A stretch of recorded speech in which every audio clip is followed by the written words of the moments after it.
நான் இருக்க வேண்டும் என்று இல்லை.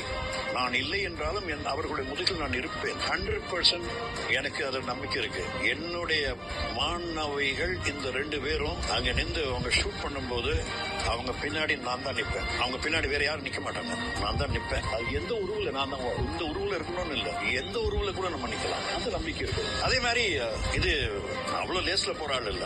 இதையும் சண்டை போடுவேன், இதையும் ஃபேஸ் பண்ணுவேன். ஒருவேளை 10 நாள் நான் உயிரோடு இருக்கிறாங்க, அங்க அந்த 10 நாள் ஏதாவது சாதனை பண்ண பார்ப்பேன். ஸோ அவ்வளவு லேஸ்ல போற ஆள் நான் கிடையாது. அதே மாதிரி மனசை உடைஞ்சு ஐயோ பியோ முறைய சொல்ற ஆள் நான் கிடையாது. கராட்டே வீரர், மக்களுக்கு கராட்டே கற்றுக் கொடுக்குற ஆள், எதுக்குமே பயப்படாத ஆள். எமனே வந்தா கூட அண்ணா வாங்கண்ணா உட்காந்து டீ சாப்பிடுங்கண்ணா எமனே கூட சொல்லுவேன். ஸோ நாங்க கராத்தேக்காரங்கெல்லாம் எதுக்குமே அசராத ஆட்கள். ஸோ அதனால ஐ எம் நைதர் அஃப்ரைட் நார் ரிக்ரெட்ஃபுல். நல்ல அருமையான வாழ்க்கை வாழ்ந்திருக்கேன். நான் செய்த சாதனை இந்த உலகத்தில் யாருமே பண்ணது கிடையாது. நான் இருக்க வேண்டும் என்று இல்லை.